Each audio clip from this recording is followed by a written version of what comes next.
You are listening to the Bitter Medicine Podcast on KWAZ Radio.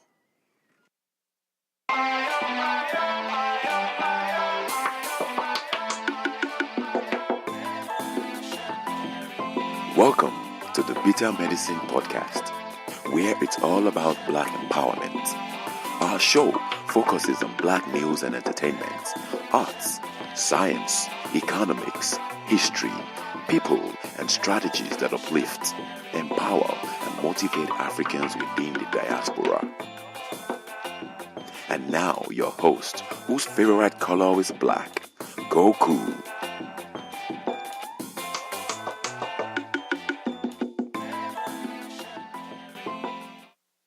Welcome back to the Bitter Medicine Podcast. I'm your host, Koku. Today's show, before we get into today's show, let me give the customary free biz shout out.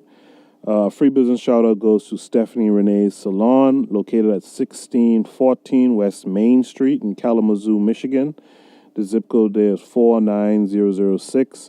You can reach Stephanie Renee's Salon at 269-459-6535. That's 269-459-6535.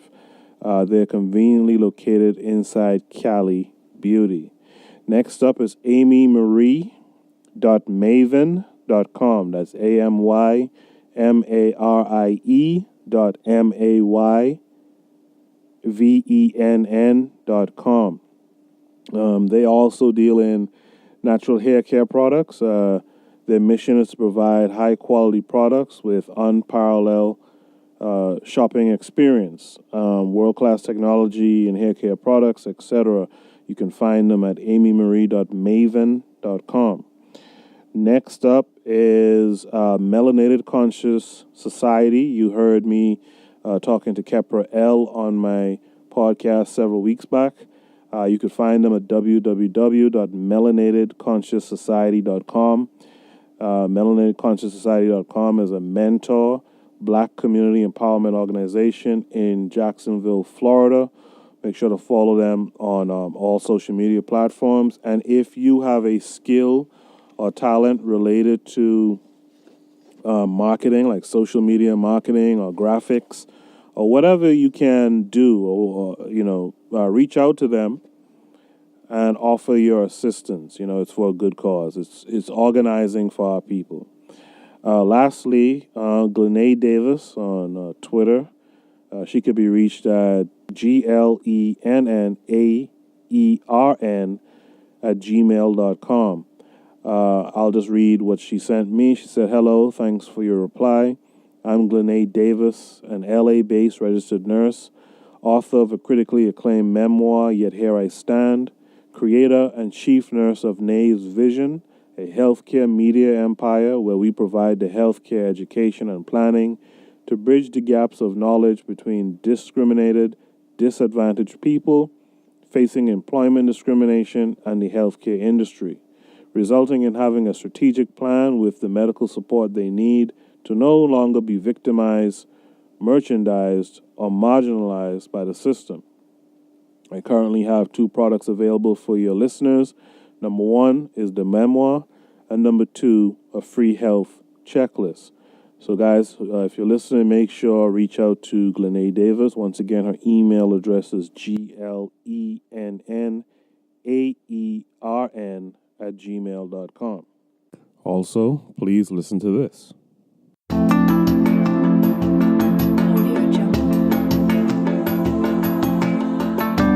Greetings, Bitter Medicine supporters.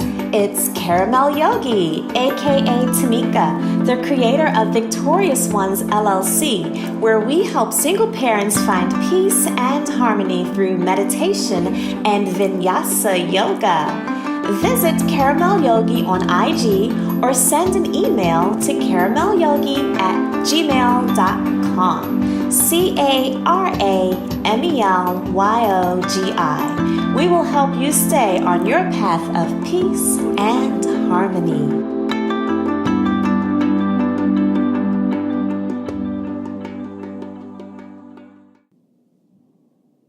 Also, please listen to this. Greetings, family! In case you didn't know, the Bitter Medicine Podcast hosts an online book club. Every month, we will select a book to inspire the Bitter Medicine Podcast listening audience to read along together.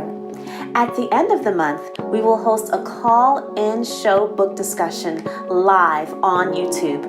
This is a great dynamic way for readers to not only enjoy a book, but also have others to bounce ideas off of. It's been said that if you want to hide anything from Black people, put it in a book. Do not allow this to be true anymore. Head over to www.bittermedicineblogs.com and subscribe to our newsletter for important updates. Do that today. Join our reading collective today and empower yourselves, your family, and your community. Peace. Yes, indeed. And this month we're reading Black Power by Kwame Ture.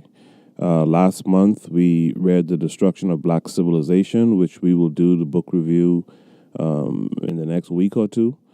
Well, that brings me to today's show, and it's always a pleasure to have Black folks on this show who are doing something for the community, who are actually builders and producers. I'm pleased to make you aware of the success of this Black-owned, father-daughter operated potato chip brand, co-founded by Dondre Anderson and his two teenage daughters, Amina, 16, and Amari, 15. Symphony Chips was born out of a spice blend product that was sampled on homemade potato chips for customers to test. People not only loved the taste of the spices, but they demanded the chips too. Since launching Symphony Chips in 2016, the snack has been a hit, especially after being featured on Blavity.com, Afropunk.com, and Your Web, as well as the Los Angeles Sentinel, Atlanta Journal-Constitution, and Atlanta Black Star. I am pleased today to have one of the founders, the patriarch of the family, Mr. Dondre Anderson. Dondre, are you on the phone? Yes, sir. I'm here. Good to have you here, sir. Good to have you. So, Dondre, I learned about you from Atlanta Black Star, and then I recently saw a regram on Instagram that was featuring your company, you and your daughters, and I said, let me take a chance and reach out and see if I'll get a response. And you did respond, and you've been diligent about making this happen, and I want to say I appreciate you for doing that. Absolutely. I appreciate you reaching out and giving me the opportunity to speak to you and your listeners. Yeah, thank you very much. So, Dondre, potato chips. It's always interesting when I see or we see Black folks pushing ahead in an area that you don't usually associate Black folks being in, and so. The first question I have is, what led you to potato chips? Of all things, what led you to potato chips? Well, and I appreciate that question a lot. But one thing I want to make note of also is that potato chips were actually invented by a Black man by the name of George Crumb, and not a lot of people know that, nor do a lot of people pay homage to George Crumb. Who was actually the inventor of the potato chip. But for us, though, it actually started with my dad. My dad's a retired restaurant chef from Las Vegas. He actually created the Symphony spice while working on the famous Las Vegas Strip. Okay. Now that he's retired, well, not now, but he retired years ago. But one day I was over at his house and he was making breakfast and he made these eggs. And the eggs were like the best tasting eggs I'd ever had. Right. You know what I'm saying? I mean, we eat eggs all the time, right? That's not nothing special. Just eggs in a pan and then on a plate, maybe with some cheese or some other options, right? And that's it, right? Mm-hmm. Well, it was the spice on these eggs that was so incredible. I was like, Dad, what is this spice? And he told me about it. I'm like, what? Wow. I was like, hey, how would you feel about, offering this to the public, packaging and selling it? He was like, well, and my dad from that generation, was like, yeah, whatever, no, it's no big deal. It could be amazing, but he's just a very modest person. So I was like, hey, let's try and package it and sell it. So, we started the Spice Company back in 2010, and it took a while to actually, figure out branding, labeling, nutritional facts, ingredient listing, all these things that have to be present on the package to actually put it inside a retail store. So in retail stores was our original destination. Never really thought about putting it online at that point, but I'll come back to that. Okay. So when we got it into stores here in Atlanta, people, no matter how you advertise it in the store, no matter what you say to people really don't buy spices they can't taste.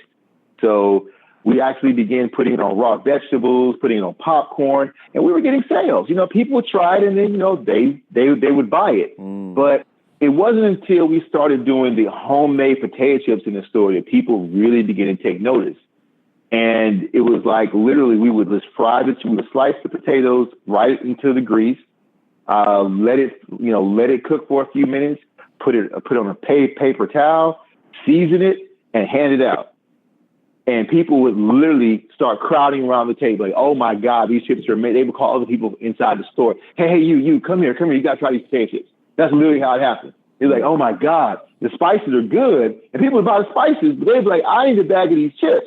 Where can I get these chips? Wow. And so we just, I strongly believe in paying attention to what God is showing you and or following your bliss. So we had to get a co-packer involved just to keep up with the demand.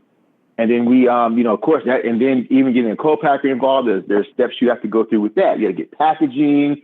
You have to figure out what the bag's going to look like. And the bag is going through several different iterations until we got to where we are now. And now people are like, wow, they try the chips and now they buy the chips, and it's great. It's really great. But we are coming back with the spices. Now that people have tried the chips and they're familiar with the spices, so now we're going to come back with the spices. So nice. I was going to ask you. I was going to ask you if you stop selling the spices. So it's good to hear that you actually bring in the spices back. Now people have a taste for the spice. So the spices should sell well also. So that's good. So Dondre, were you an entrepreneur before this and you saw an opportunity, or were you just aware that, hey, this could be an opportunity, let me go learn how to be an entrepreneur now? Well, I got into entrepreneurship. It was actually back in 2004. Actually, I started a software company, and it was off of from a friend of mine who I was working for, who had done it. He was like, hey, I just decided to I saw this opportunity, people charging all this money to build software. I know how to do it, so why can't I just have my own company and just do my own deals? And he just did it. He didn't have a business background. He just knew how to write code and just did it. And I'm like, wow, that doesn't seem very hard. Mm-hmm. So I just followed in his footsteps. I did the exact same thing. I started my software company back in 2004, which is what is currently funding the potato chip venture. Oh, wow. So yeah. So I'm my own venture capitalist. Oh wow! So I just uncovered another layer. Do you mind telling us what kind of software you build? Sure. So I primarily build software, or let me put it this way: I specialize in business process automation. Okay. And what that basically means is I take human workflows that normally take 6 to 8 weeks or 6 to 8 months to get things done. I like to compress that into maybe like a couple of weeks or maybe even a couple of days. Okay. So all it is just getting the information to certain individuals so they can approve it, so it can be processed, and then figuring out what that process is, or that processing is, and shortening that as well. So that's what I like to do. So. Oh man, that's amazing. But that's a B2B type business. That's a business to business kind of company, right? That's not like a what do you call, like a client? No, what's the word I'm trying to find? Like a consumer software. Oh, right. thing, Yeah. Right. Okay. Right. It's mainly business to business, but I'll say this. After watching my dad, in his element, actually working in restaurants and seeing how, the customers react to his food has always been something that's always been a passion of mine, kind of just like on the side somewhat. Because, if you take a great meal, or let's just say an experience you have, which is like your day, right? You have your day, it could be going good, it could be going bad. If you get in front of a good meal, it changes everything. Yeah. It can go from a good day to an extraordinary day. And my dad believes that when you prepare a meal, you have the opportunity to take that person on a journey. And when he creates his dishes, he actually wants to transport you someplace else. Yeah. So when you watch and when we hand out our samples of our potato chips, I get a chance to watch that happen right there in front of me. See people's whole mind change, because people are so used to just like salt and pepper on their potato chips, or as far as they know about gourmet chips is just like salt and or cracked pepper, which is still salt and pepper. Right. And now when they try our gourmet blend, I get a chance to watch their reaction. Like, oh my goodness, oh my God, these chips are amazing. Yeah. And then it just changes their whole mood. So that's kind of a wonderful thing. So I enjoy cooking for that aspect of it, is that, even though it's business is B2C, which is business to consumer, I enjoy that. But then, but I get a little bit of that on my software side, because when you get in the room with people and you talk about their process, mm-hmm. and it could be, and I'm pretty sure people who work in corporate America can identify this. You have these different departments that are pretty much silos. Now the company works as a whole, but a lot of these departments don't really talk to each other. And that's why these processes take so long. Mm-hmm. So when you get a chance to get them in a room together to map out what the process is, a lot of times they don't even know what each other is doing. And how much time could be saved if they just simply had a conversation that they've never had before. Right. So it's amazing to watch the epiphany moments come up. Oh my God, we can do this. Well, I didn't have to worry about this piece, I could be doing this. Mm-hmm. And I truly feel blessed when I help a business to the point where now they're having a different conversation when they start talking about this particular process. Now they can talk about more of the business end of it versus just worrying about the process. If that makes sense. No, it does. And Dondre, I just got to say, I want my listeners to pay attention here. Dondre is a person who's what they call a serial entrepreneur here. And I just want everyone listening to understand that you can do this too, man. You just have to be attentive and look for opportunities and then act on it. A lot of times in the Black community, I think we are just kind of complacent. We have no problems with other people doing the work, other people creating and building these things that we just consume and use. But if you take the example of Dondre, you can be a creator. You can actually put something out there into the world, and that's what we need more of in our community. We need to put more things out there in the world, Absolutely, because we're such a talented people. But the unfortunate thing is, because of the history, our history is chalked with so much poverty. And because we are criminalized because of poverty, there's a fear mm-hmm. of, if I don't go to work, then I will delve into poverty and then be criminalized and then basically put back into slavery. Pretty much, that's what the criminal justice system is. It's really just a three word term for slavery. So I get it. So your dad creates this spice blend that you guys were selling online, and you were testing out or sampling in food stores on raw vegetables and homemade potato chips. So what happens next? Because I know your daughters are involved. So what happens next for you guys? So what happens is we next get a co-packer involved. Okay. And by co-packer, meaning a potato chip manufacturer that does private labeling. So that way we can blend the spices ourselves and then ship them over to the manufacturer and let them actually make the potato chips for us. Oh, okay. And then, when I say make, meaning they fry the chips, then they season them, and then they put them in the bags of our design, and then they send us the finished product, and we do the distribution from our house. Okay. So it means when you go online and you order like a pack of 12 or, a pack of 30 or a pack of 60, we actually fulfill those orders right here in our house. And that's where my daughters come into play. Because it's important to teach them that entrepreneurship is not this, even though it's this word that's hard to spell, and my background is engineering, so I'm not a speller. So I spell check that word every time I put it out there. Same here. Me too. Me too. Yeah. So the one thing is to remove the fear of having your own business, and which is really sourcing your own destiny and showing them, because I think it's important to instill in our women a sense of independence where they're not dependent upon a relationship outside of themselves to make them whole, but they can be their own people and not have to depend on anyone or anything else to make a living in this world. So that's what I try to instill in my daughters. And so much so that they're actually coming out with their own products pretty soon. Oh, is that right? Okay. So I'll need to have them on, Dondre. Okay, absolutely. Okay. Yeah. So I mean, I love to hear that. So Dondre, a two-part question.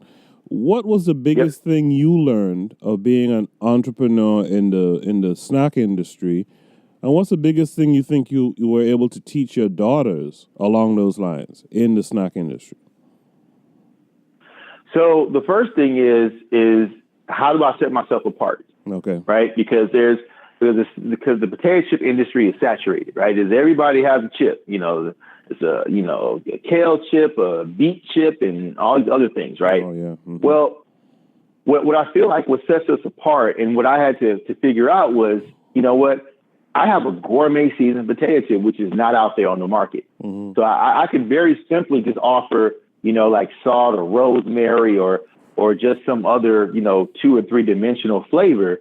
But I decided, hey, we have a gourmet blend. Let's showcase this blend because nobody else can create this blend. Mm-hmm. It's the only one out there on the market. That's what separates us apart. So I didn't want to just offer a plain chip like everybody else has. Mm-hmm. That to me, then what's the point? I believe as a business owner that you have a responsibility to offer a product that isn't just like everything else out there. You have to do something to stand apart or set yourself apart. Yeah. So I'm unapologetically a gourmet seasoned chip that's what I tell people. And the wonderful thing about doing that and being in the stores and doing the demos is when I say that, people immediately get skeptical. Like, what? There's no such thing. Only because the bigger companies haven't done it doesn't mean it doesn't exist. Mm-hmm. And so when I say that to people, they're like, what? I don't believe you. And they try it and it changes their mind. And I get a customer for life. And now the other thing, to the second part of your question is, what do I try and instill in my daughters? Well, besides the sense of independence, I want to show them how important customer service is to your business. Absolutely. So you can have a great product all day long, but if you treat people like dirt, like a lot of these companies do, they don't come back. Yeah. Because people work very hard for their money. And that's another thing I try to instill in them also is that, when you work hard for your money, you begin to get very picky about how you spend it. Yeah. I'm not going to spend money on things that don't give me a sense of satisfaction.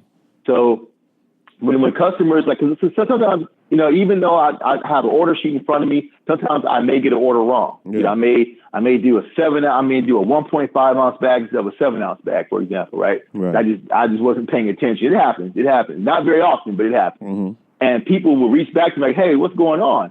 And I make it right. Yeah. I may just have to send them a whole case of free chips or whatever, but I'll do that because I understand what it means to take a chance on a business, one, and then two, you don't just get a customer service agent, you get the owner coming back at you like, hey, listen, it was my mistake. let me make it right. Yeah. And or just when you greet people just in the store, just, hey, how's it going? Give them a smile, because I want you to try a product. And, we even changed our samples in the store. Now we have it on silver platters now. So now when I give out chips in the stores, I say, hey, it's gourmet seasoned potato chips and it's on a silver platter. That's a good one. So, in any business, you have to do a business plan, a SWOT analysis, your strength, weaknesses, opportunities, threats. I know your strength would be, and your opportunities would be the fact that you're a gourmet chip and you don't really see that out there. What were the threats, or what are the threats to your company? Like, is there another, potato chip maker that we should avoid and just support your chips alone? Like, you should avoid all of them and just buy Symphony chips. That's true. Real simple. Yeah. Well, I mean, okay, so I challenge this a little bit, and I know I'm going to make a few people mad about this, but it's okay. I challenge the whole concept of you have to have a business plan before you start a business. I challenge that. I agree with that. And the reason I challenge that is because I believe that a lot of the colleges instill a lot of fear into people about how you have to structure a business and you have to do all these things before you have a business. Absolutely. That's not true. Mm-hmm. Business is really, really very simple. It's as soon as you start making more money than you put out, then you're in business. Yeah. If you, it's really very that simple. The things or hardships that I've come, I won't say hardships, but the things that I've had to learn, I learned along the way. Right. So, like I said, I started a spice company that then turned into a potato chip company, right? Mm-hmm. That then turned into an online potato chip company, mm-hmm. right? So these are things that I had to learn and go along with kind of as things came about. Now, this next thing I'm learning is marketing and then how to build a team. And now it's more so because when I come across people who do marketing and or social media, these people, I like to call them the people that like to sit on salary. Yes. They want you to pay this exorbitant amount of money up front. Yes. And then they tell you, well, we can't guarantee you anything. Well, wait a minute, let's back up a second. You want me to guarantee you this money, but you don't want to guarantee me any results. Yep. Where does that live? That's like going to the grocery store saying, hey, and they say, hey, if you give us $200, we may or may not give you groceries at the end of that. Mm-hmm. You may not get anything. Who does that? Yeah. You work hard for your money. You should be able to get a result. Otherwise, you have to start working on commission. And this is where it starts getting tricky because a lot of people don't want to work on commission when it comes to marketing and sales. They just want their money. They don't care how you have to get their money.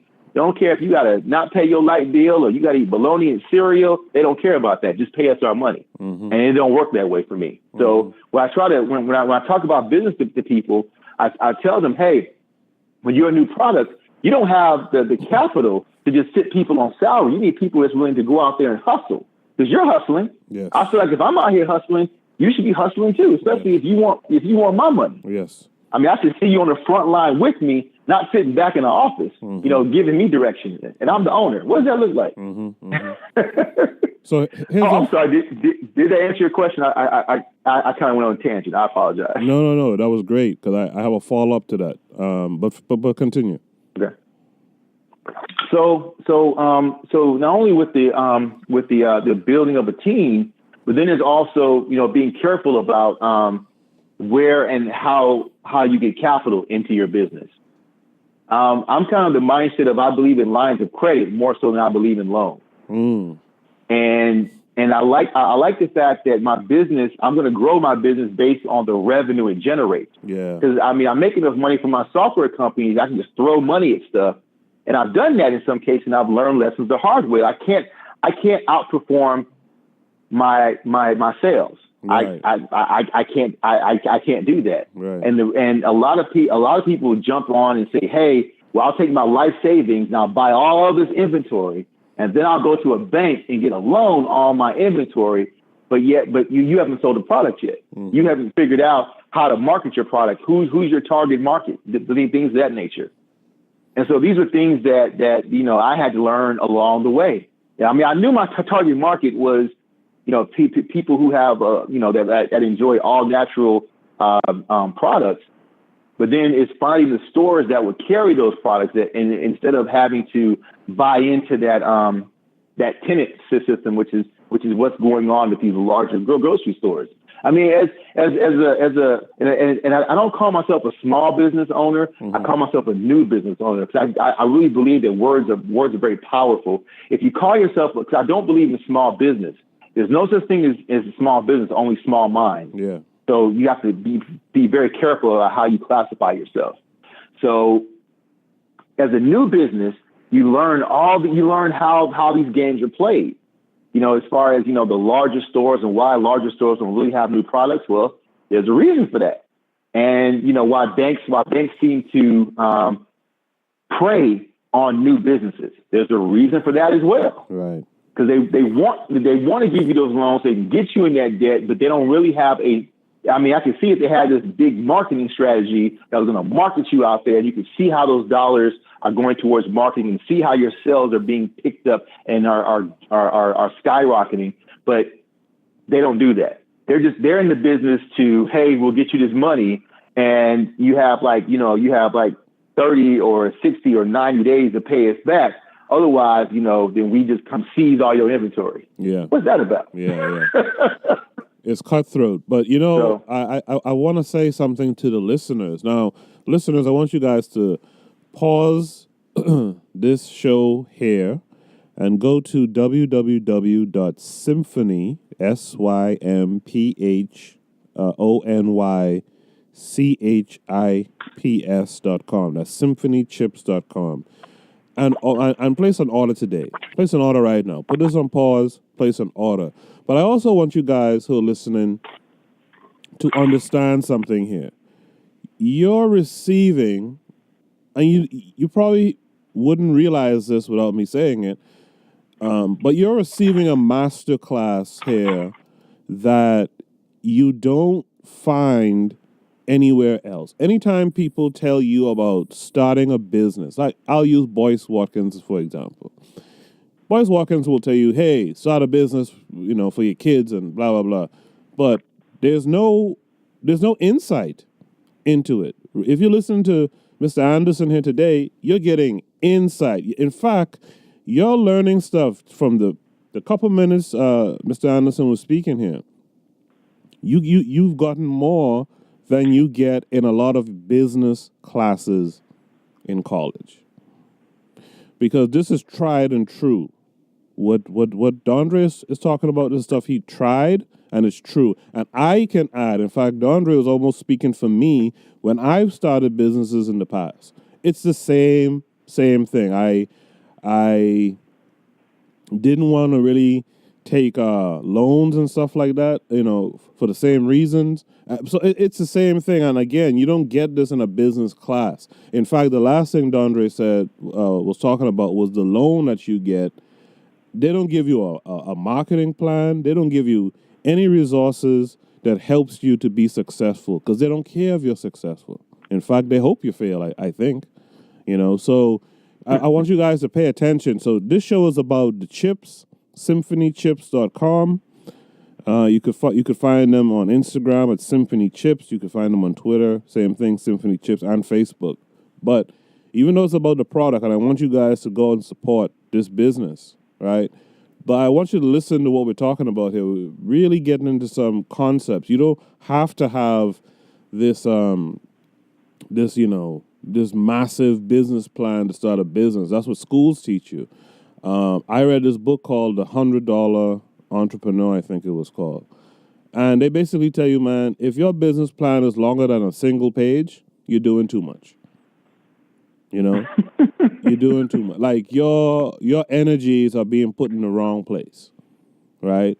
Your energies could be put into actually starting that business. So, Dondre, it's a pleasure to hear you talk sharp here, and it's not just you talking about the chips, but again, the focus here, ladies and gentlemen, are the chips. So make sure, pause the show, go ahead and buy you a couple of cases of these chips. Dondre, you mentioned earlier about you intended to be an online store only, I think? Mm-hmm. Was that the case? Can you tell us more about that? Yeah, so when we started, we didn't think about, being online. My main focus was just getting into retail stores. That was the focus. Right. And what I ran into was, well, again, in the beginning of the story, was people don't buy spices they can't taste. So what you have to pay attention to is your business model and how you can scale. Versus not so much business plan, but more so business model. So, what I mean by that is we had to do in-store demonstrations. Right. So we had to literally go into the store, put it on stuff, and hand it out, and let people try. And that's how we got sales. Now it quickly turned into, okay, so how do I replicate this into another store? Okay, so I come in this store from like 10 to 12, and then go to this store from 12:30 to like 2 o'clock, and then go to the other store. That's a hard model to scale. Mm-hmm. So you have to come up with a way of getting the word out about your product without you actually having to be there. And that really came from a book I read called The 4-Hour Work Week. I thought it was a phenomenal book, and basically talks about setting up an infrastructure that allows you to scale, and also talks about outsourcing your life too. But that's a whole nother story. But anyway, so we got into the internet primarily just so we could spread the word about our business. Right. So people could come online, they could see recipes, they could see all different things you could do with the spices, and then we could announce, where we were going to be. And so that began to take on a life of its own. So while we had the retail side, spinning up the internet side was a whole nother model. So now I have these two different models that are like working simultaneously and kind of in tandem somewhat. So that way people can find out about our chips. And then the next question is, where can they go to buy them if not online? Because some people have not crossed over into buying groceries online. They think that, okay, by the time they get to me, they'll be crushed, or they'll be stale, or things like that. And we've come up with a way to package our product, our potato chips, so that way when you get them, they're not crushed. And you can come online to our website, symphonychips.com. You can read the reviews. We also sell on Amazon. Also, you can go to Amazon and read the reviews of our potato chips, and you'll see that people, when they receive them, they love them. And people on Amazon, I have to admit, the best thing about reviews is people are very honest. Yeah. They tell you whether it's good or they tell you if it's trash. There's few times I've gone to different websites or Amazon, for example, and I've read the reviews and people complain. I'm like, I don't want to do it. So I want you to read our reviews. I want you to make an informed decision. I'm not just trying to sell you on a product. I'm sorry, just sell you on a concept. I want to sell you on a very good product. It's all natural, gluten-free, no MSG potato chip that actually tastes good. 'Cause a lot of people, when they hear all natural, gluten-free, no MSG, they think taste-free. That's what people think. Yeah. So I want you to know that also. But coming back to the point, when we went online, it wasn't just having a website. It was now getting into the social media piece as well. Yeah. And, it's all about, what websites you follow. And now, the things you post on your Instagram page. And then also having a Facebook page that advertises separately from your Instagram page. So it's a whole another concept to sell to your sales cycle, and they call a sales funnel or what have you. It's a whole nother aspect to it. So it's understanding also, and I want to make sure I drive this point home also. As an entrepreneur, you also have to, I like to call it, stay in your lane and know your strengths and weaknesses and respect it. Because, for example, when we first came out, I designed the first spice label and or the first potato chip bag. Okay. those were horrible because I'm not a designer. Remember early in this conversation, we talked about software development. Yeah. I never said software design or web design. Yeah. I can't make anything pretty, man. I tell you, I can make nothing pretty. You look in my closet, I can mix and match clothes very easily because it all follows a simple concept. Right. So I respect my limitations to the point where I have a designer that's involved now that has wonderful design. That's why the potato bag looks the way it does. And when we come out with the spices, you'll see the spice label looks a certain way. I mean, that's not my lane. And even though I can create websites, I can create the function behind the website. I can't make it pretty. Yeah. So again, for our website, I had a web designer involved that made the website pretty. And then for social media, that's not my strong suit either. So I have a social media person that's involved that does our social media. So again, it's about understanding your lane, knowing what you're good at. And if you're not good at something, you find somebody who is good at something. And again, if you're a new product or a new business, you get them on some kind of commission deal. So that way, as the company earns money, they earn money. They see that they're not doing nothing, they don't get paid. Right. And that's just how that has to work. You cannot operate a business, you should not operate a business in debt. Yes. Constantly pushing out money. If the business does not pay for itself, then you're not doing a good job. You have to take a hard look at your overhead, or meaning your expenses. What are you spending money on that's causing you not to make money? If you're not profitable, then you're not doing a good job. You're not making sound decisions. I mean, to me, I like to equate my business to like having a kid, because it's like something that's outside of you. Yeah. And and I equate the way you let your revenue kind of drive your growth is the same way your child growth is. Because when your child starts identifying letters, you don't put them in front of the big book like War and Peace. Right. You don't do it because they can't read. Right. So you have to go at their growth, and you have to find them where they are. Same thing with your business. You have to grow it at its pace. As people find out about it, your sales grow. You have to pay attention to brand awareness, participating in events that have media coverage. You do shows like this one that lets people know about your business. So that's what's very important. I might need to have you get me in touch with the social media manager, because I need that for this podcast. I've been trying to barter like some services and stuff like that, but you're right. I mean, you have to stay in your lane. Like I learned that some time ago too in being a entrepreneur. I would think, okay, I'm going to go build a website. I'm going to go design my business cards. But man, let me tell you something. That stuff takes so much time, right? And time is money. You know what I mean? You need to just stay in your lane, give that to someone who can handle that, and you put your efforts into business. Absolutely. I mean, sometimes it may be very costly to get the right designer involved, but to me, that's the cost of doing business. It's a one-time fee. Yes. It's not an ongoing service fee. It's a one-time fee. But if it gives your business that appeal that makes people want to spend money and or time with it, then hey, damn it, it's worth it. Yeah. That's the best I can say. It's worth it. That's when you spend the money, and it doesn't cost you a life saving. I mean, somebody wants to charge you, like $20,000 to do a logo. Look someplace else. Yeah, for sure. I mean, there's too many websites out there, and too many people who are starting out as designers and have great concepts and great designs for a few $100s. Yes, you just have to be willing to spend the time to find them. Yes, and when you're a new business, you have more time than you do money. So hey, spend the time, because it will save you money in the long run. I'm about to go to a commercial break, but before I do, I just wanted to clarify one thing. You mentioned that you sell on Amazon and that you have the website symphonychips.com.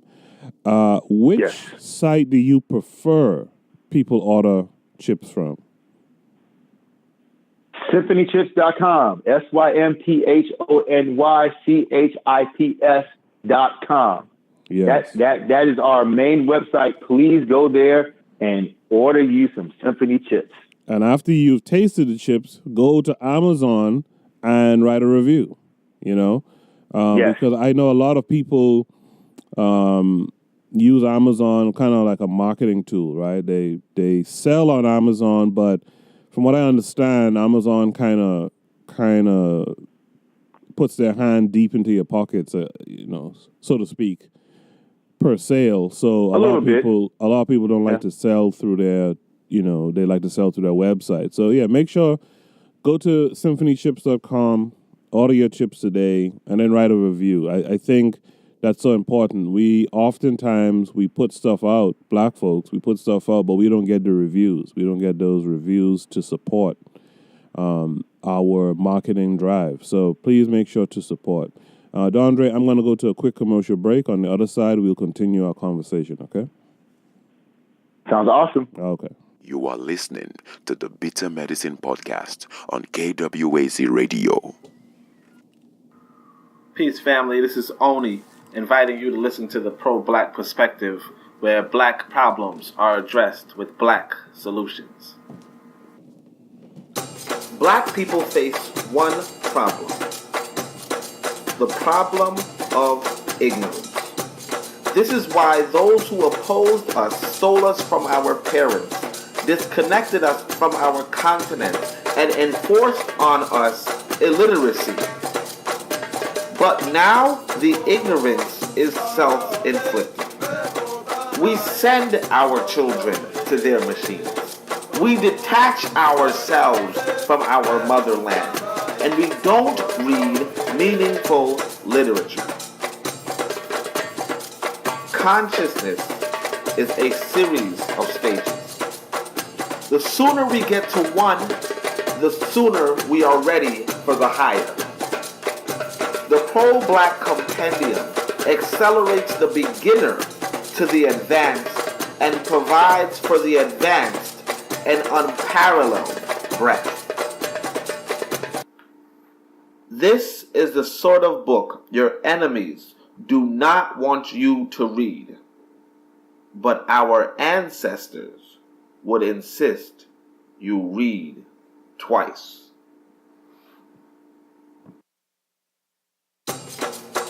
Peace Seeker, this is Oni from the Pro-Black Perspective, and we need power. Power will not be handed to us. We need to build power.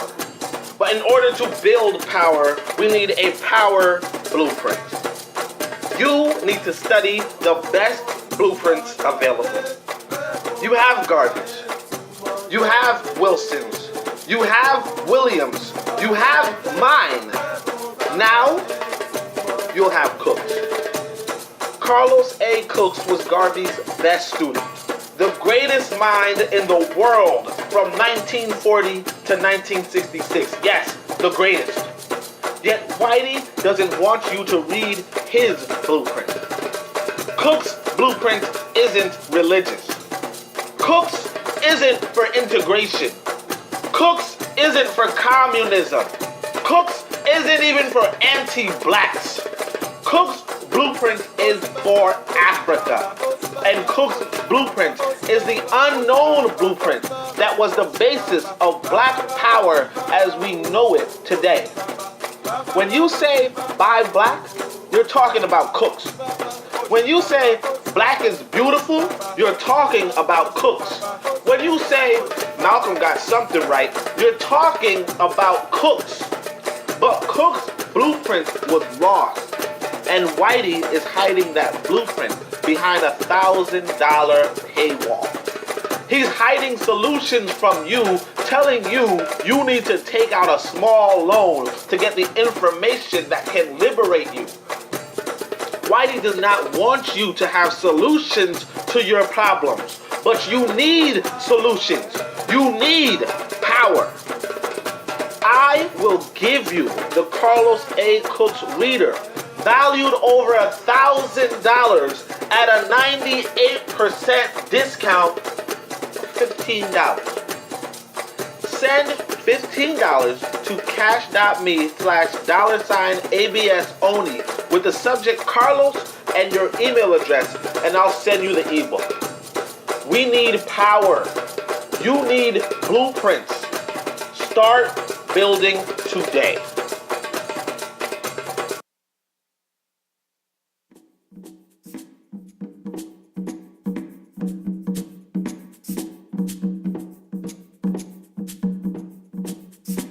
Greetings, family. This is Koku, host of the Bitter Medicine Podcast. In case you didn't know, we have an online book club called the Bitter Medicine Book Club. Every month, we will select a book to inspire the Bitter Medicine Podcast listening audience to read along together. At the end of the month, we will have a call-in show and book discussion. This is a great dynamic way for readers to not only enjoy a book, also have others to bounce ideas off of. They say if you want to keep anything away from black people, put it in a book. Don't allow this to be true.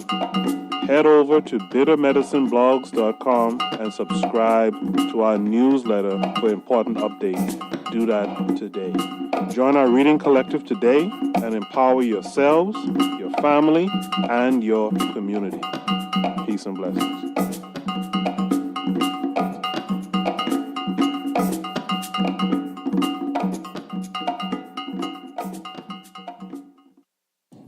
You are listening to the Bitter Medicine Podcast on KWAZ Radio.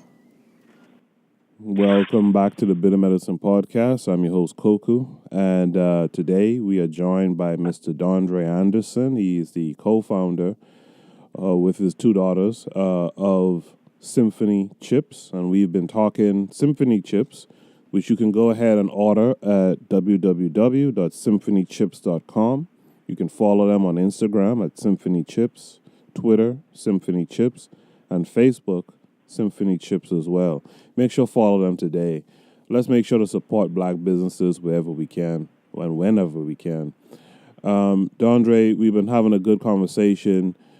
We've not only talked about the genesis of Symphony Chips, but we've been talking about the business mentality behind the brand and also just business in general, because I think a lot of our people are afraid to enter into being an entrepreneur because they think there's this steep hurdle. Now, in some cases there can be, but I think it's reassuring to hear from one of your own how you can get into business. You don't have to be afraid, and you can do it. And you are a great example of having done that, not only once, but twice. Yes, sir. I like to think of myself as living proof that you can absolutely do it. I mean, somebody showed me that it could be done, and I just dove in and said, "Hey, let's make it happen. Let's go for it." Dondre, the brand is called Symphony Chips. Why is it called Symphony Chips? Great question. So I get that question a lot. People always think that, my family is musical, like there's some music background to it. Yeah. And that's not the case. That's not the case. Where it actually came from is my dad has one simple motto when it comes to cooking and the experience he likes to give people when they taste his food. Every bite should be harmonious. So that's why we call it Symphony. Every bite should be harmonious. That's awesome. So you know how some potato chip brands have the you can't just eat one motto. Is yours every bite should be harmonious? Absolutely. That is our motto. Every bite should be harmonious. It's on the potato chips, and you're gonna see it on the spices. Okay, great. So are your chips vegan friendly?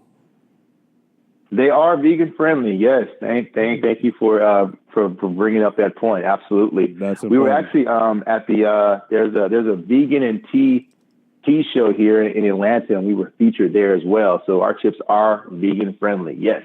That's what I like to hear, because I do believe that our people need to eat to live and live to fight.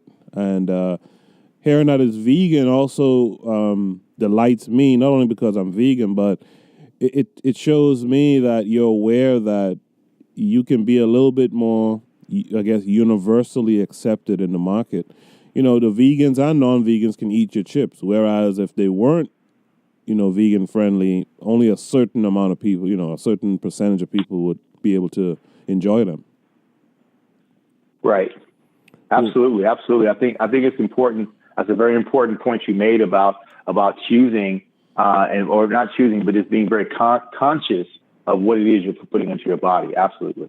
Yeah. That's great to hear. So there's no excuse from the listeners. You guys can purchase cases of these chips literally because you can eat them. They're good for you and you can enjoy the flavor. I can't wait to enjoy the flavor. I see you have a smoked flavor and I guess a plain flavor. Yes, we do.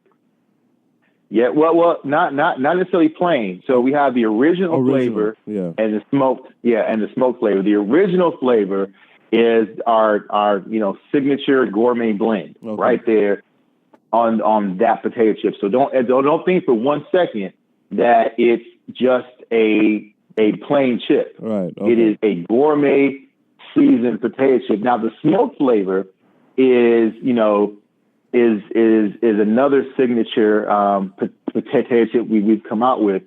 And the reason why it was important to do the smoked flavor and not barbecue, because I truly believe there's a difference between smoked and barbecue. Talk about it. Barbecue Barbecue is what a lot of people will do on grills sometimes, and they'll overcook food, smother it in this sauce, and give it to you and call it barbecue. Or you can get some French fries, put some barbecue sauce on it, and you can call it barbecue fries. Or you get some fried chicken, put some barbecue sauce on it, and call it barbecue chicken. Mm-hmm. That is not barbecue. That's not true barbecue. Mm-hmm. True barbecue is when you take your grill and you use either hickory wood, cherry wood, mesquite, oak, wood like that, or coal like that provides you with this enriched smoke that then infuses into the protein you are preparing. So whether you're vegan or whatever, or carnivore or whatever, that smoke is what's supposed to infuse into that protein. So that way when it's done and you're eating it, you're enjoying that smoked flavor. Now, if you choose to accentuate that smoked flavor with some sauce, you can, but it's not necessary because the smoke is what you're really going after. So when you go to your friends or family's house and you try their quote unquote barbecue, tell them not to put the sauce on there yet. You want to enjoy the food first. You want to taste it first. And if all you taste is lighter fluid and cold, that ain't barbecue. Man, I was waiting for you to finish because I wanted to add that last note, man. Do you see that food that tastes like lighter fluid? That's not it, family. That's not it at all. Like, that person cooking it is messing you up. You know what I mean? Yeah, because I used to eat barbecue or grilled foods when I used to eat meat and stuff like that. And I remember one of the last times I ate meat, like 20 something years ago. I remember the food had this lighter fluid taste, and I was like, this can't be good for us. You know what I mean? Right. Yeah. That's exactly right. I mean, when you're cooking the food, because the grill is really an oven. Yeah. And so that has the capability to broil or score, because you want to score your proteins, because you want those grill marks on there. So that gives it this lively look, and I'm all about that too. I'm with you when it comes to that. Yeah. So so you want to cook and infuse, and then you score it at the end, and then, or you can do it in the beginning if you want to as well. But then that smoked flavor should come through. And so when we offered our smoked potato chips, we wanted to, again, set ourselves apart from every other barbecue chip on the market, because people put BBQ on chips all the time, and people are like, okay, this is cool. Then they come across ours and they say smoked. And people who understand barbecue, they pause and their eyebrow goes up. They're like, wait a minute, did somebody actually get this right? Did somebody take the time to get this right? Absolutely we did. And we still offer it as all natural. That's something about our line every one of our potato chips we offer will always be all natural. Now, when people try our smoked chips, because being a black-owned company, black folks love their barbecues. They're like, wait a minute, man, what are barbecue chips at? What are barbecue chips at? Yeah. And what a lot of people don't pay attention to is these other brands that are out there on the market have all these artificial flavors when it comes to barbecue chips. Because, again, just like at your friends and family house, when they're trying to save that dish with their barbecue sauce, because they want to save it because it ain't good without the barbecue sauce. Yeah. So they'll go grab that Kraft barbecue or all these other kind of barbecues that have all of these artificial flavors in them and preservatives, and then they drench it in all that stuff. Now, if your protein was all natural, it ain't all natural no more because you didn't drench it in this sauce, and that's what those potato chip companies are doing at the same time. But you can't even read the ingredients a lot of times on barbecue chips. You can't because there's some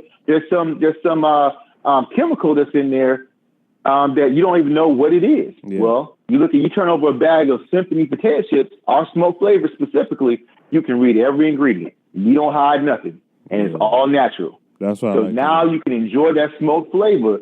And when you go to your friends and family house, I say take some of these chips with you, and before they add that sauce, tell them taste these chips. Because when you finish your protein, it should come out something like these chips.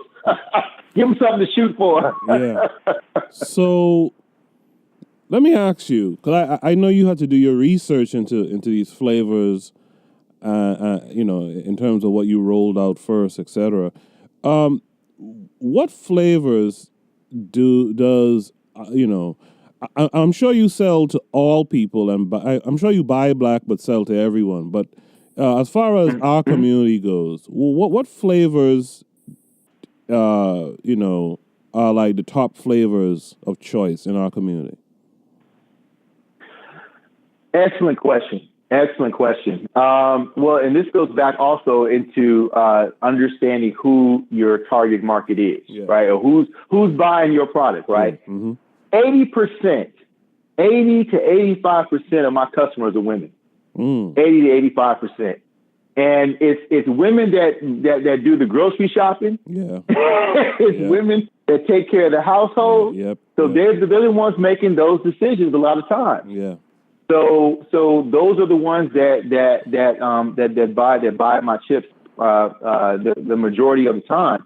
So smoke flavor came as the next flavor. Now we have 7 flavors we're coming out with. So we said, like I said, we have original, then smoked. Yeah. Then we have a sweet potato chip that's coming. And what's so key about that is that one of my daughters, Amari, is actually coming out with a pastry line, and her pastry line is going to be using that our sweet potato seasoning. Oh wow!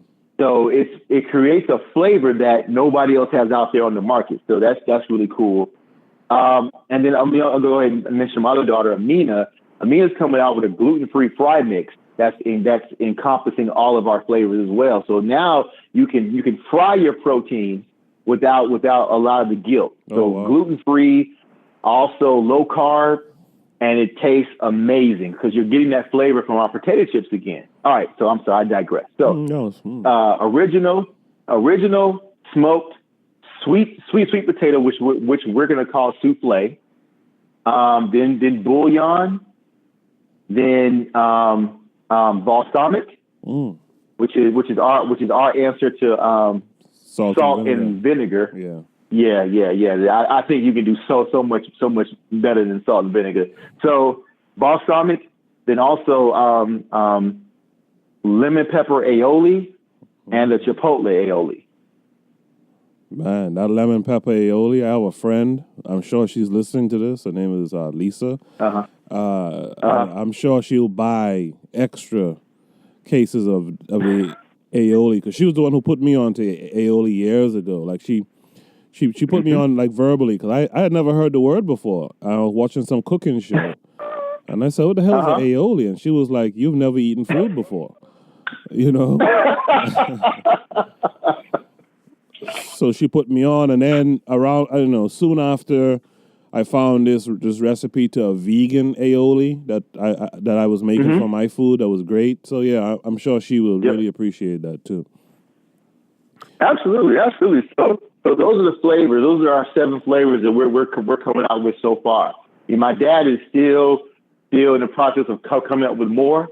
So those are the 7 that are documented and ready to go right now. So it's, again, this goes back to letting your business grow at its pace. So while I am infusing money into my business, I'm letting the sales drive like the flavors that actually come out. So the next flavor that comes out, the company will actually pay for. Yeah. So it's not just I'm just going to hit the market with all 7 flavors at one time and boom, there it goes. I'm going to allow each flavor to do its own thing because each flavor has its own market. It really does, because people who buy the original flavor, some of them don't like smoked. Right. And the people who like smoked sometimes don't like original. Right. Or they switch immediately, and some people like both. So I pay attention to, hey, I have a specific following for the smoked that I have from the original. So that's what's happening. But the good thing is that if you want a free sample, you can come to our website, symphonychips.com, and choose one bag, either the original and or smoked, and use the discount code free sample, FREESAMPLE, free sample, and we will send you a free sample. Yeah, do that today, man. Pause the show right now, go online, order your free sample, and if you feel convinced, because I'm hungry just having this interview, so if you feel convinced by what you hear, just go and order you a case today, okay? If you don't mind, let's speak a little bit about business for just a quick second before we go. Absolutely. Before we actually sat down to record this interview, you and I spoke a little bit, and I brought up the black girl who was on Shark Tank. Her name was Michaela Ulmer, I think is her name, and she was selling this iced tea, I think it was, like a honey iced tea or something. Anyway, she went on Shark Tank and she got funded, and next thing she was all over the place, like in Whole Foods and stuff like that. Is that something you're interested in at all? Like, yeah, like go ahead. Like going through the gauntlet of something like Shark Tank. Has that crossed your mind? Absolutely. Shark Tank, and there's a reason why they're called sharks too. Yeah. But absolutely, it crossed my mind, and it's something that I think people should be very cautious of, especially when you're starting a business. Is when people come to you with money and say, "Hey, I got all this money." Just remember, when you accept money from outsiders, you're going to have to give them something in return. Either it's equity in your company, or it's your inventory. So be very cognizant of what they want in return for their money. Now, another thing is what are they going to do to get your product out there, right? So what are the resources they're going to provide you? Because some of them may say, "Hey, I'll make you this $100,000 deal," and you say, "Okay, that's great." Well, is it really their money they're giving you, right, or is it funding from multiple different sources and or banks that's funding the deal? So you got to understand what is it they're bringing to the table, and know that you need marketing, because just because they put their name on it and say, "Hey, I'm so and so from Shark Tank, and you got to buy this iced tea." Well, people are going to not necessarily follow, because they do have huge followings, but you want to make sure that they have a marketing plan and strategy to get your product out there and not just on the shelves. Because let me tell you something, just because you get into a Whole Foods or at Sprouts or Walmart or whatever, you get into these places, getting on the shelf is only 30% of the battle. So the hard part is getting it off the shelf. Right. Because while these big box stores are willing to put you on the shelf, you have to have the following and the marketing and advertising to drive your sales in, or drive your people into those stores to buy your product and get it off the shelves.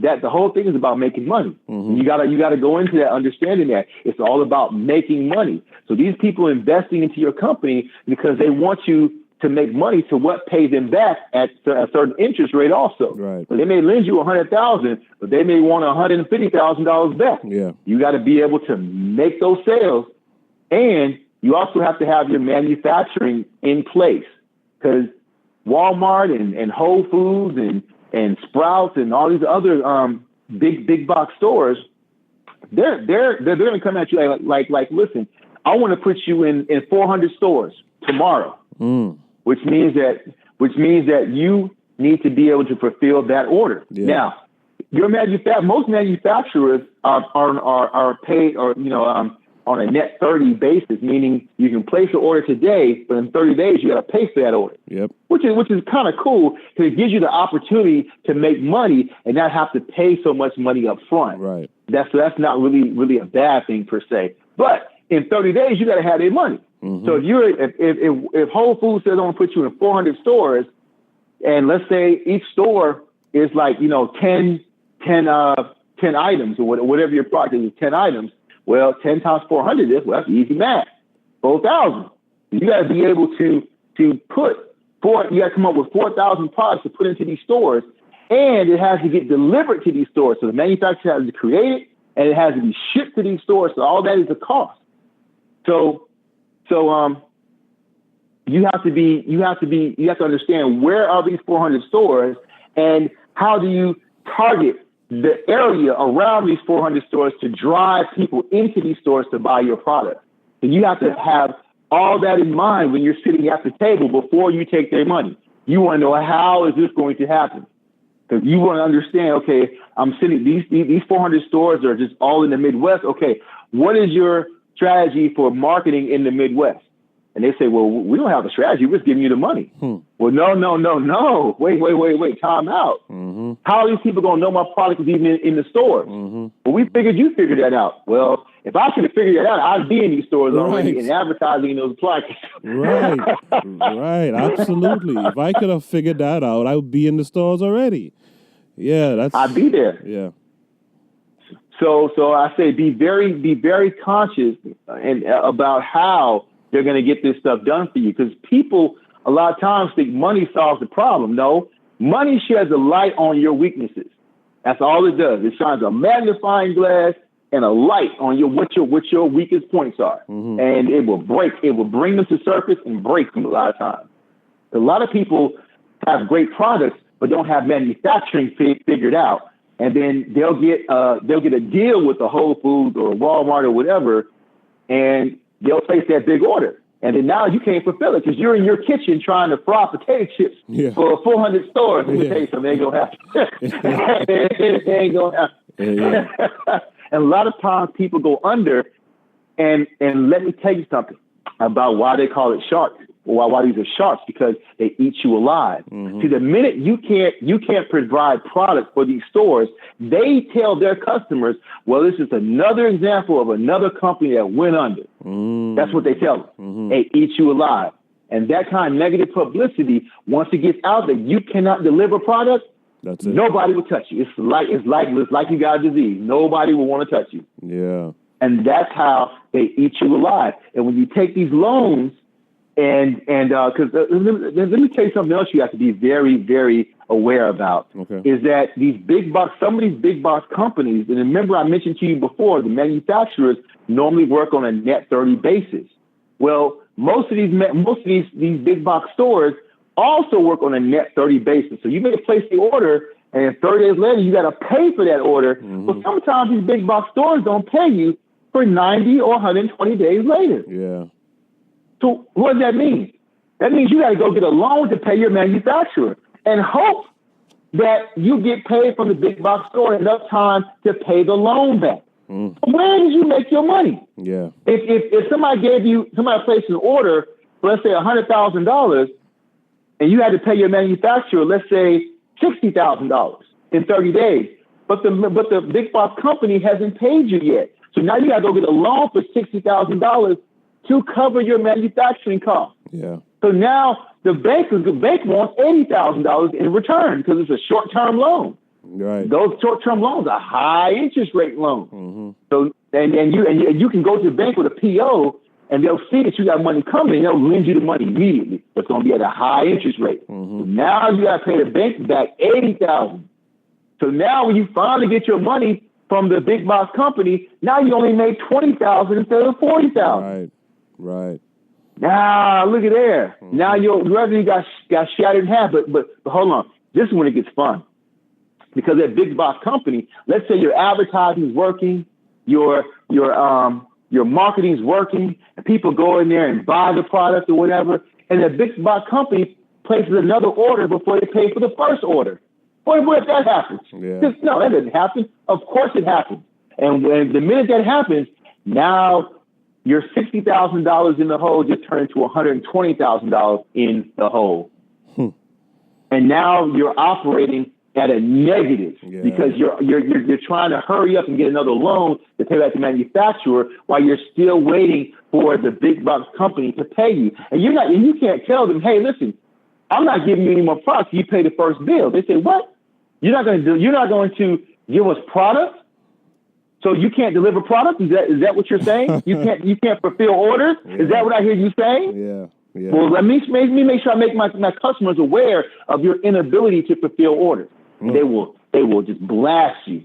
And then now now you may have to wait 120 or 180 days before they finally pay for the first order. And now you got to take loans out to keep covering the manufacturing bills. And now by the end of it, now you got to go get a 9-to-5 job to pay back the loans from you trying to keep up with this. And this is why they call it Shark Tank, because they would eat you alive. Yeah. And they don't tell you all of that. All you see is people with these wonderful ideas, and the sharks, they say, yes, we want to invest in you. We'll give you, $100,000 for 20% of your company or whatever the deal is.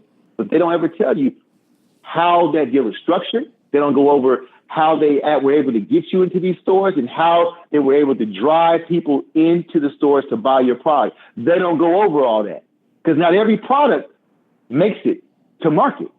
Not every product sells off the shelf. Yeah. Some of them get eaten alive. And that's that's the unfortunate part of it.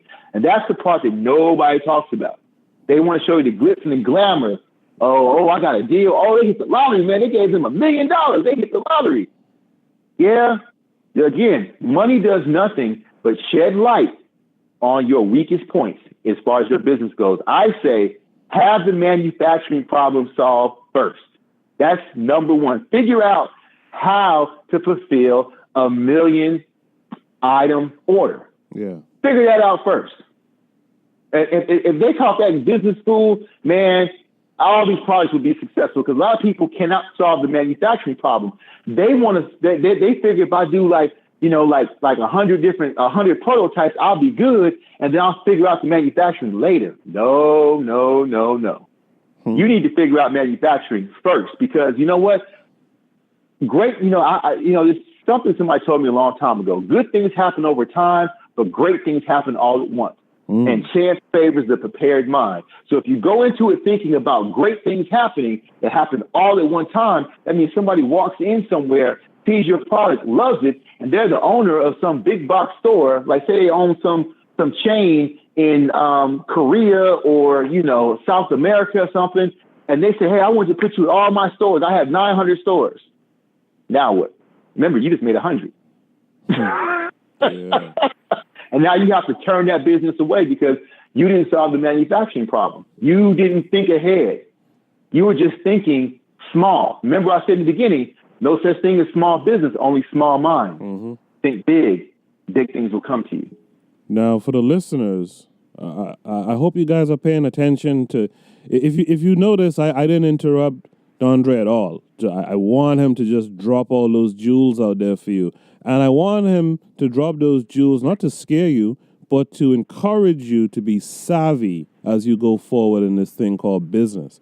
A lot of black talking heads talk about, every black person should start a business, but that's not for everyone, right? Sometimes you got to go into collectives and stuff, because as you can listen to Dondre talk about this, there's a lot of missing pieces that we don't have to connect for. And so what you guys who are listening should be thinking about is how to become that connect, how to become the person who creates the wrappers, how to become the person who does manufacturing. So a guy like Dondre can go to you and say, okay, I need manufacturing done. You're a black-owned business, black-owned manufacturer. What can we do? But more importantly, too, in addition to what you said, Dondre, there is distribution. Now, you told me earlier, I'd like you to share with the people the difficulties of distribution, and that's something the black community needs to start to embrace more. We got to start filling these lanes, these empty lanes that you don't see us in. We got to start filling up these lanes. We got to be in distribution. We got to be in manufacturing. But Dondre, tell me, what has been your experience in terms of distribution, getting your product, Symphony chips out there? Woo! All right. I know.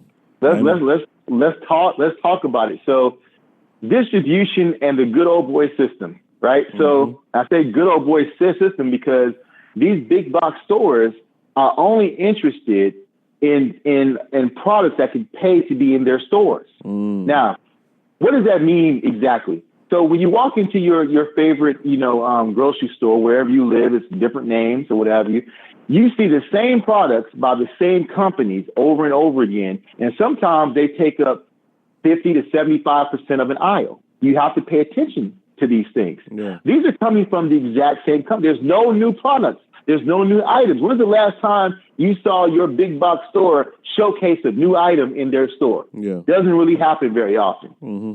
Not unless it's like a Whole Foods or what have you, for example. But anyways, let's just talk about the bigger stores. So those bigger stores have these product companies that they particularly or they only really buy from, and these product companies pay for those shelves. They pay for them. So sometimes it's like I can think of it as walking into an apartment complex, really, because these people are paying for real estate. Right. They're paying for real estate inside these stores. Mm-hmm. And another thing I learned also is that even though you see all these people that work in the store, they don't restock the shelves. The product companies have distribution companies that come and restock the shelves and do what's called merchandising, which is restock the shelves and push the product to the edge of the shelf, so that way it looks more palatable for the customer coming by with the shopping cart, just grab and put it in the cart. Interesting. Right? So what happens a lot of times is I like to think of it as you could be the fastest runner, right? But if you're never allowed into the arena to get onto the field to run the race, no one will ever know about you. Yes. So that's how they have cornered the market as far as snack foods go a lot of times. So they'll buy the shelf space and they'll dictate to the stores who and what they let into the store. They say, well, we got this shelf space, so we're not going to leave any room for new products, not on this potato chip aisle.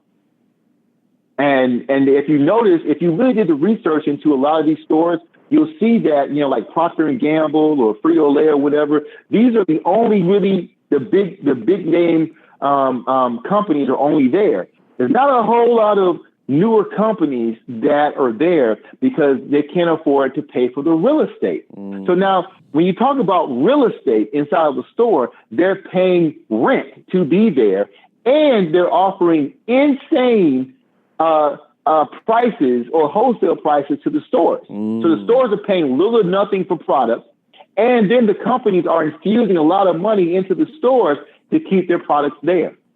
So it's sort of a rigged system. Now, if it's so rigged, Dondre, why do you think you can be successful in this? I mean, who would want to compete with that?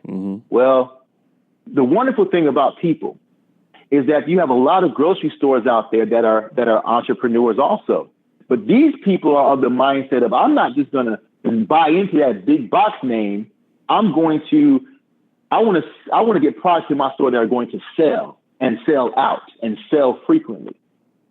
So here's where the distribution. Well, I'm sorry, I skipped a step. Let's talk about distribution a little bit. So you have these big name companies that then employ these big name distribution companies that carry those products to deliver to those big box supermarkets. Mm-hmm. So they don't allow new products either, because from a distribution perspective, you don't buy from a distribution company, you buy from a supermarket. So the distribution company doesn't really have a notion to sell new products, because nobody sees them. They only see what's in the supermarket. Right. So if you're not selling in the supermarket, there's no real reason for a distribution company to pick you up. Because again, it's all about getting it off the shelf. Yeah. But then, it's like with Dondre, how can I get off the shelf if I can't get to the shelf?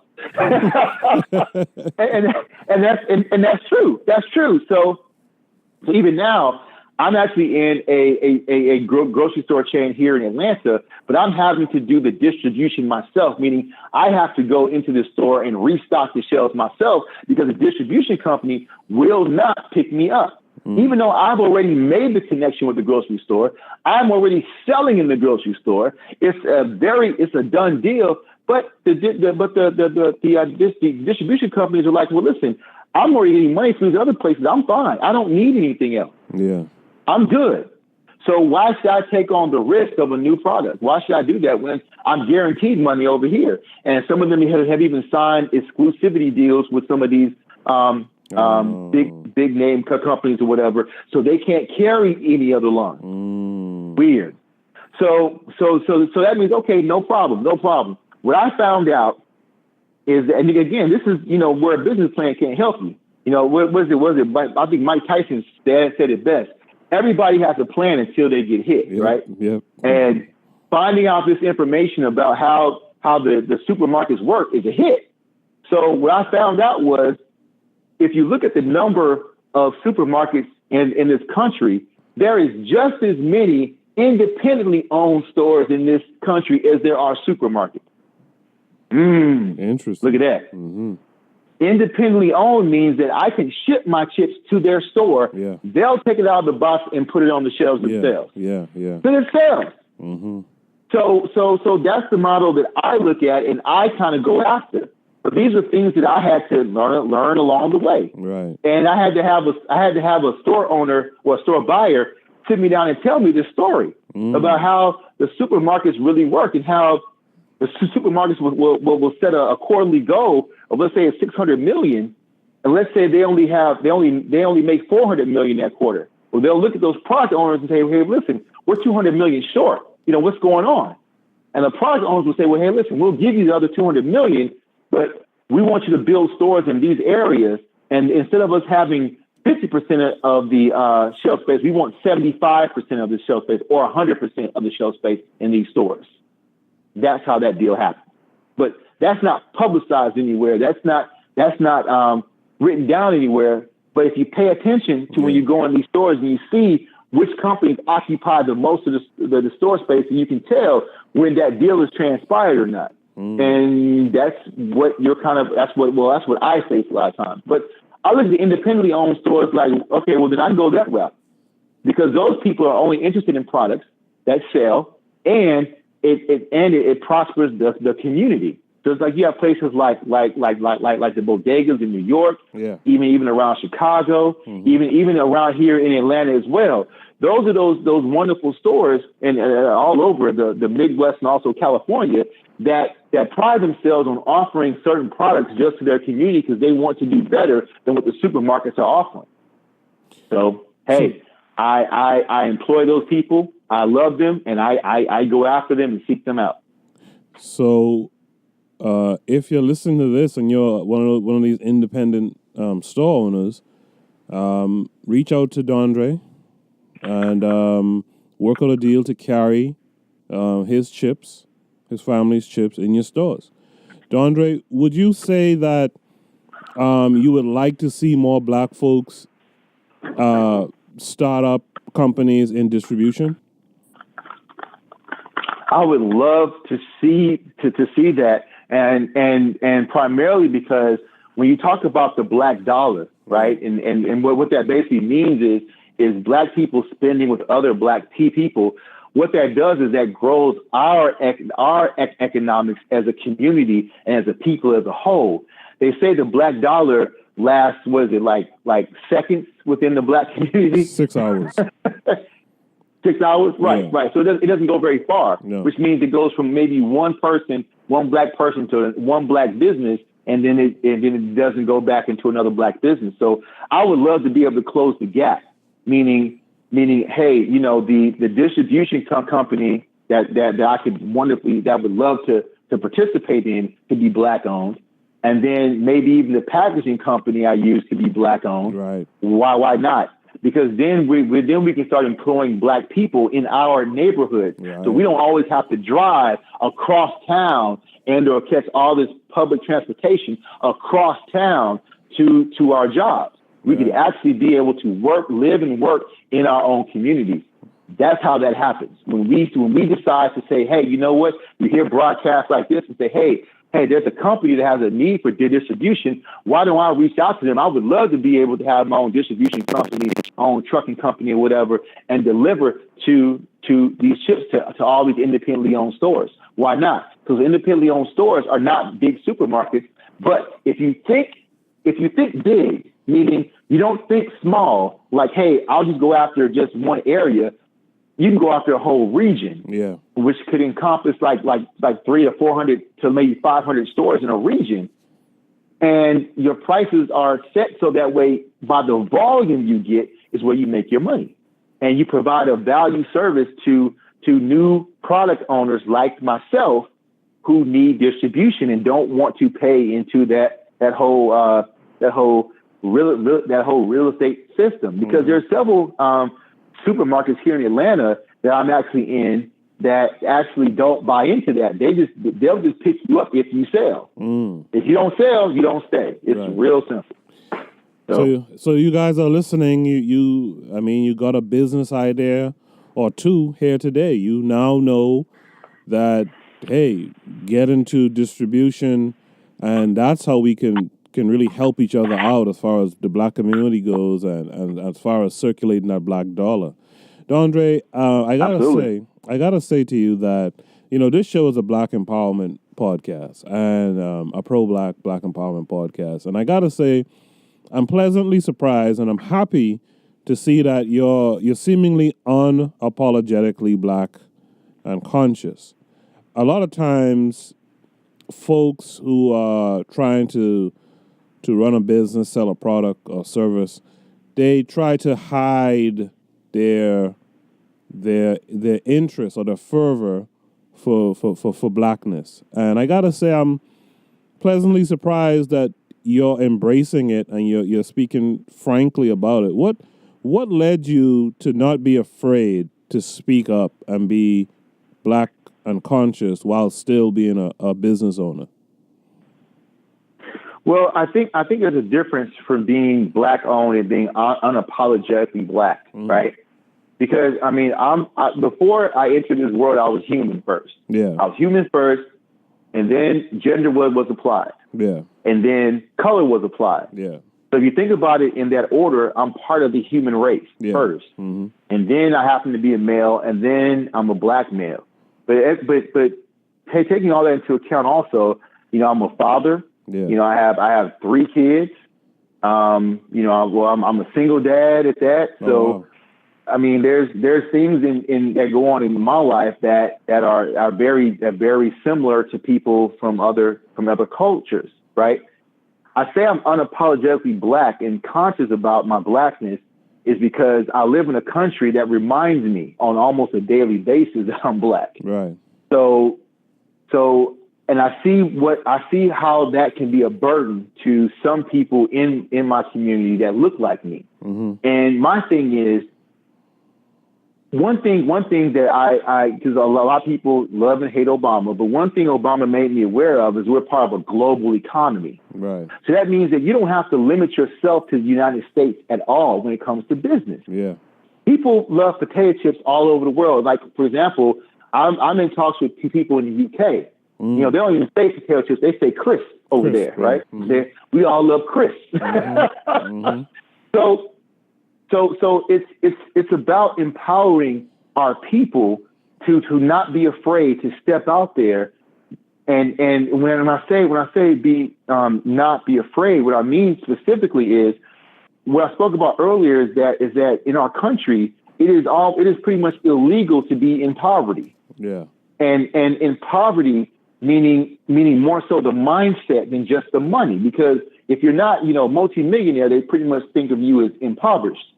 But if you take that away, which is what I mean by take away the notions of I have to be this multi-degree person in order to make it in this world. That's not really true.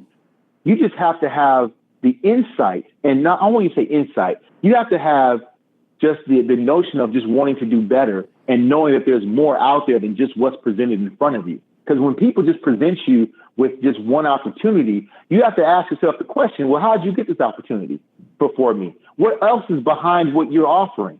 What comes along with it? And a lot of times we're very inquisitive, especially this generation of individuals that are coming up are very inquisitive about just what's there and what's being presented. So I like to say this, being a part of our community and servicing our community. Being a part of our community means servicing our community and also providing opportunities for our community to grow and thrive. There was a time of, segregation in this country, which when I talk to people who were actually there in it, they talk about how, services were provided to our people where, the other culture would not provide that, but we did it for ourselves and we thrive so much more. Yeah. So there's so much we can learn from each other. There's so much opportunity we have with each other when we're willing to step out and step into just our I hate to just say our greatness, but when we step into the opportunities that are there for us, then it provides us the ability to grow and strengthen our own communities. But we have to be willing to take those I won't say chances, but just take those opportunities because they're right there. They're right there. It wasn't too long ago I found out about a black-owned company that makes toothbrushes. Yes. Found out about a black-owned company that makes laundry detergent. Right. Yes. Mm-hmm. It's just so much out there that we actually do. And, I purchase black products all the time because, you know what, I want to support our community, but then also I want quality products too. Right. So that's the other side of the coin. Don't just do it because, hey, I'm black, so you should buy from me because I'm black, support the cause. No, take the time to actually have a quality product. Yes. And be black owned. And then you can say, hey, I'm unapologetically black because you know what? I don't just make potato chips for black people. I make them for everybody. Right. And I'm just unapologetic about my skin color. Right. I'm proud to be a black male. I'm proud of that. It does not, I don't see it as a hindrance. I just say, hey, I just walk around with a better tan. That's how I think about it. Right. That's how I consider it. I don't look at it as a burden. I look at it as an opportunity to bring, or I look at myself as a beacon to bring us together in a sense of, hey, there's an opportunity for me to do manufacturing also. I know we didn't talk about this, but there's an opportunity for me to actually manufacture my own potato chips. And I plan to do that here in Atlanta, but then on the black side of town or the economically challenged part of town. So that's bringing jobs to my community. And then if and when somebody does decide to do distribution for me, I'm hoping it would be somebody as black or brown, and then how I can get that opportunity to them. Absolutely. Because and even the team that I'm building happens to be of black and brown people. Great. My designer's brown, right? My social media person's brown. So these are people that I'm employing, not just because hey they're just brown, but then they're great at what they do also. So hey, I'm all about employing our people, especially when you're good and or great at what you do. So, I mean, it's so much to say there. It's just, I mean, I think it's just we're in a very, I won't say we're in a very exciting time. I'm just going to say that the opportunity is now to do it, because as you can see, the government is not going to do it for us. Right. There's not a social program out there that will stand us up. These are things we have to do for ourselves, and it starts by circulating our money within our own community and uplifting ourselves from within. That's what I say. Speaking of that, if I had to guess, you and I are around a similar age, and if you remember back in the day, like when Jay-Z and those guys would break a record, they would have these street teams and these call teams that would call the radio station and request a song over and over and over so that the song could set in people's consciousness. What can we do, the listeners, right? What can we do that can help, propel your business forward?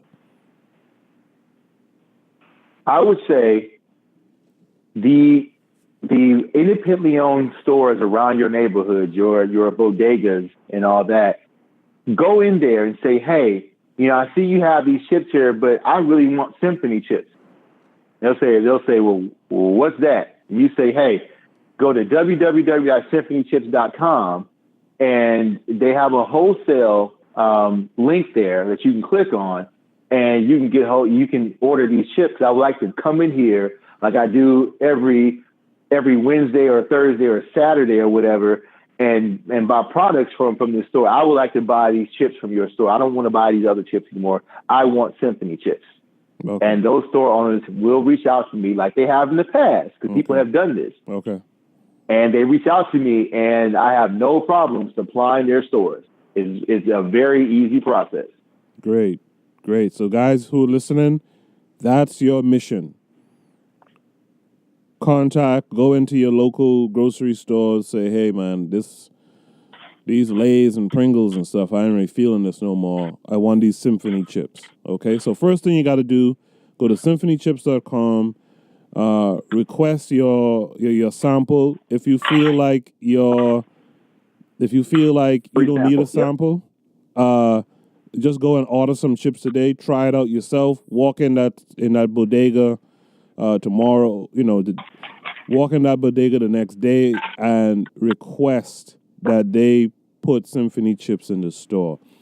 Dondre, before we go, we covered a lot of different topics. I probably missed something of importance to you. Is there anything else you'd like to share with the listening audience, something that we didn't cover that you think is very important? The only other thing I can think of is that, this is, my business is a family business. It started with my dad, and I'm carrying on his legacy. And through my kids, I'm hoping that they will carry on my legacy. It's a family thing that we're actually propelling forward. And I want to encourage everyone out there who has any type of idea to try it out. Because I did not enter this business, with the mindset of potato chips. I started as a spice company. Right. Try it out and see where it takes you. Right. I mean, you're given this time on this earth. I say follow your dreams. That's the biggest thing that we forget to do. We get so caught up in, you got to go to school, you got to get an education, you got to get a degree so you can get a job.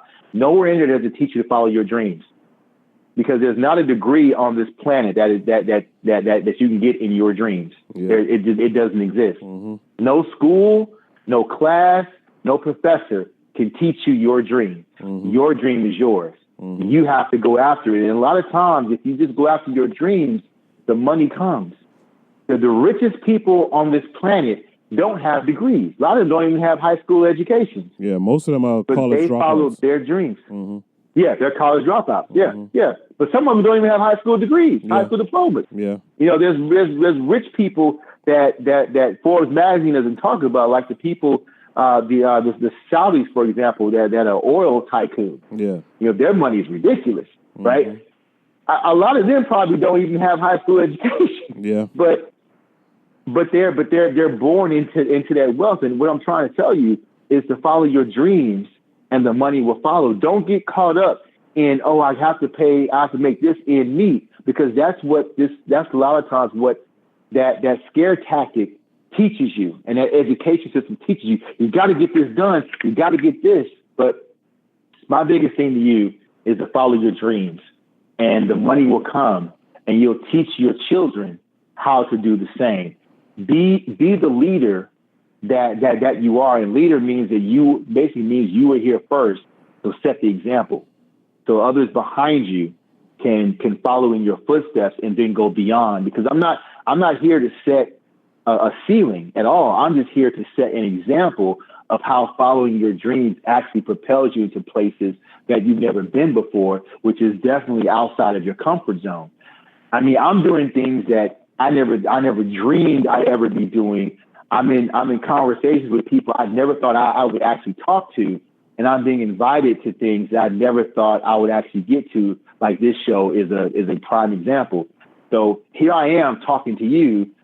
20 years ago, you couldn't have told me I would be making potato chips. You wouldn't. I would laugh at you. I'm like, I'm going to be an engineer. I knew what I wanted to do. I'm going to be an electrical engineer.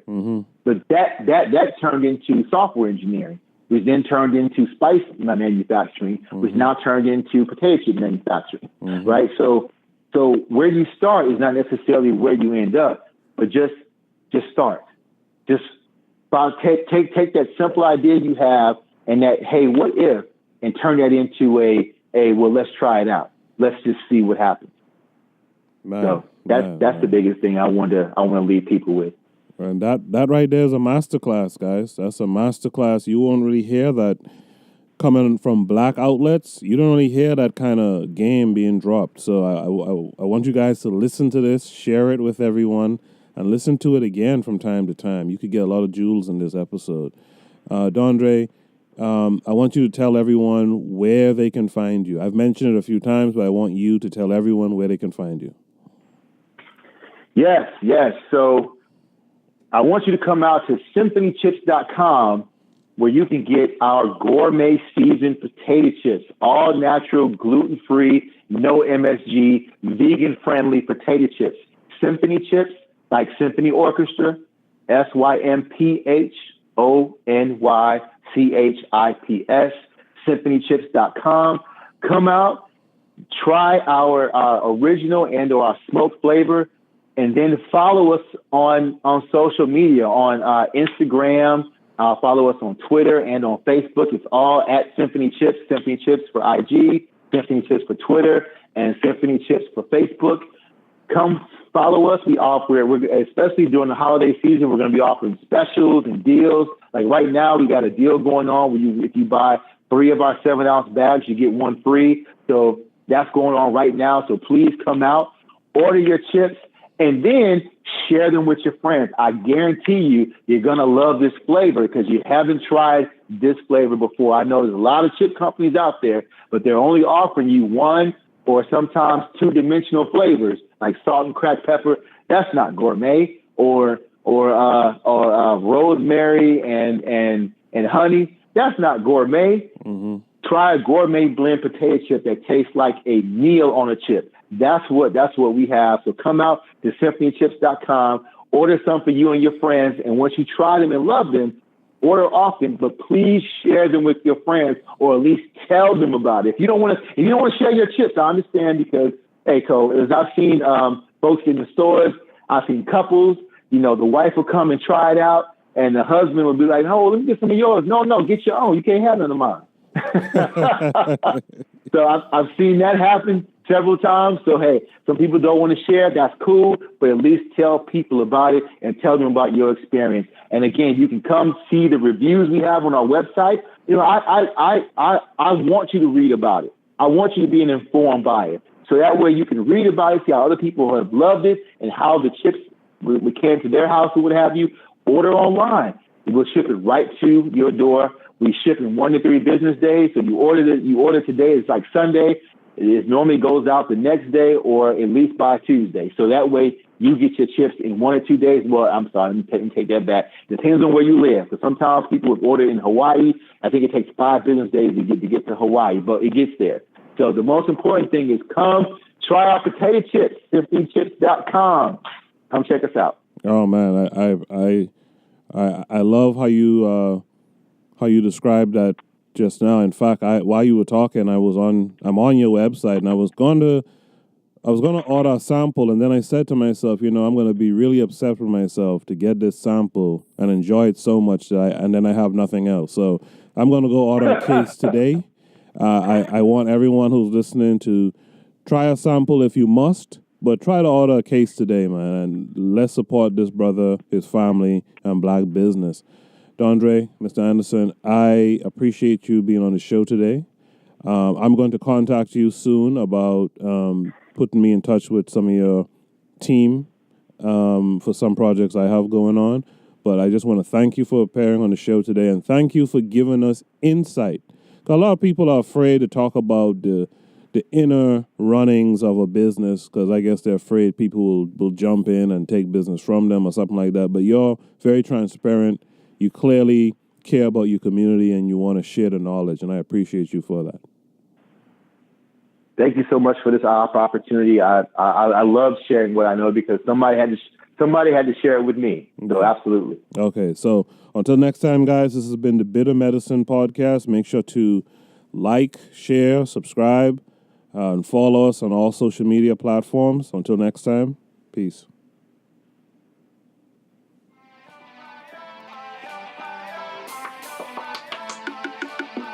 Thanks for listening to the Bitter Medicine Podcast with your host, Koku.